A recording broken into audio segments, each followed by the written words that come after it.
Shalom, selamat pagi Bapak Ibu dikasihi Tuhan. Puji Tuhan, pagi ini kembali lagi kita akan membaca dan merenungkan firman Tuhan.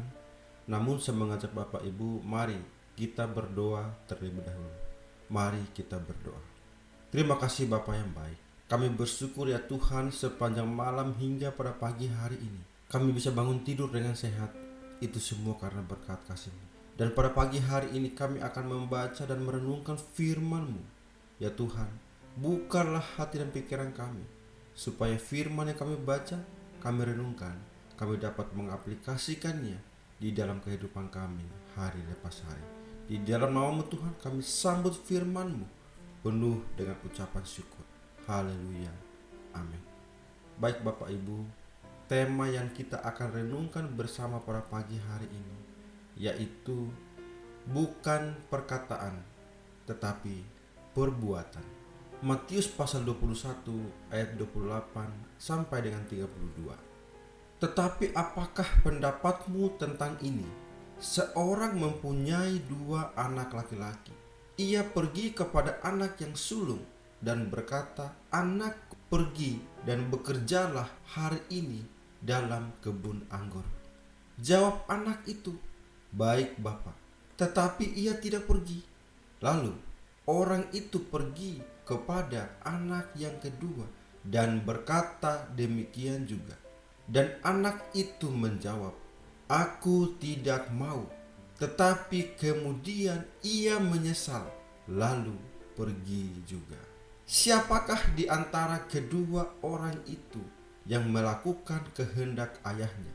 Jawab mereka, "Yang terakhir." Kata Yesus kepada mereka, "Aku berkata kepadamu, sesungguhnya pemungut-pemungut cukai dan perempuan-perempuan sundal akan mendahului kamu masuk ke dalam kerajaan Allah. Sebab Yohanes datang untuk menunjukkan jalan kebenaran kepadamu, dan kamu tidak percaya kepadanya. Tetapi pemungut-pemungut cukai dan perempuan-perempuan sundal percaya kepadanya. Dan meskipun kamu melihatnya, tetapi kemudian kamu tidak menyesal dan kamu tidak juga percaya kepadanya." Bapak, Ibu, Saudara yang dikasihi Tuhan, dalam bacaan Alkitab kita hari ini, Tuhan Yesus memberikan perumpamaan tentang 2 orang anak. Jika kita membaca ayat-ayat sebelumnya, maka kita akan mengerti bahwa perumpamaan ini sebenarnya lebih ditunjukkan kepada orang Farisi dan ahli-ahli Taurat. Yesus sendiri memberi perumpamaan tentang seseorang yang memiliki 2 anak laki-laki. Ia meminta anak yang sulung untuk bekerja di kebun anggurnya. Anak yang sulung pun berkata, "Ya," tetapi ia tidak pergi.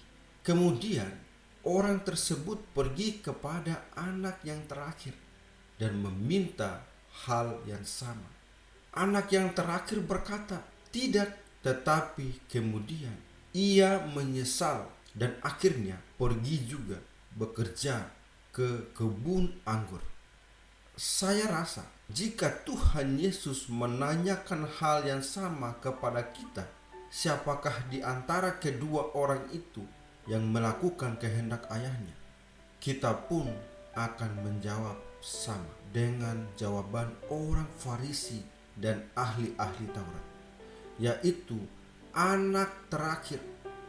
Karena walaupun ia berkata tidak, tetapi ia akhirnya melakukan apa yang diminta bapaknya. Hal ini merupakan gambaran orang-orang Israel pada waktu itu, terlebih orang Farisi dan ahli-ahli Taurat. Tuhan memilih bangsa Israel sebagai bangsa kesayangannya, menuntun mereka dari tanah perbudakan di Mesir hingga ke tanah perjanjian. Namun kemudian mereka memberontak dan dibuang dari tanah perjanjian tersebut. Tetapi Tuhan masih menyayangi bangsa Israel.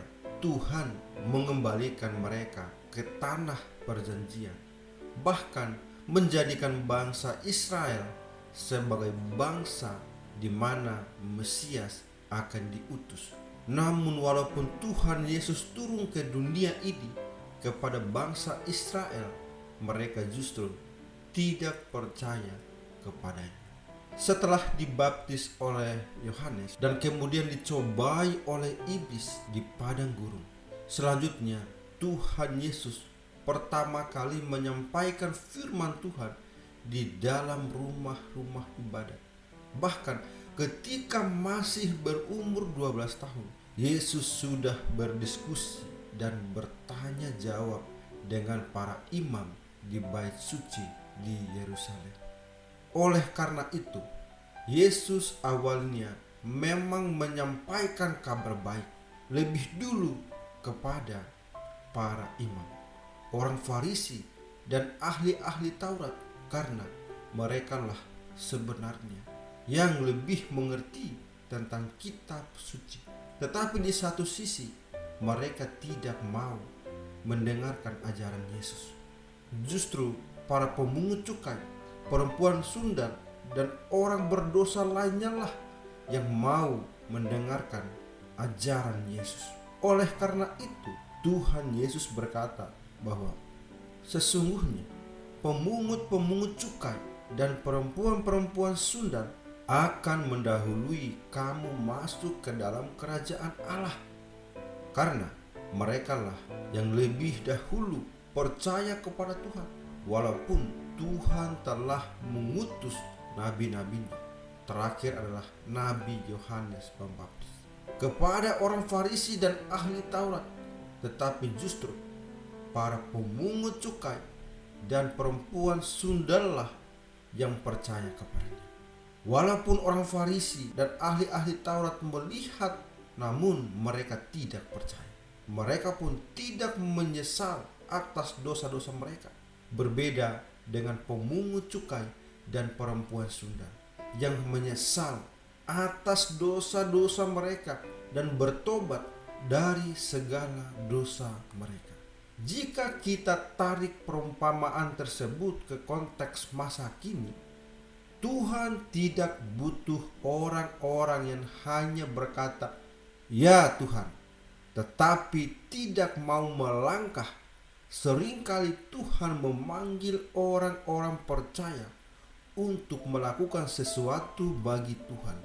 Tetapi banyak orang percaya yang hanya berkata, "Ya," tetapi tidak mau.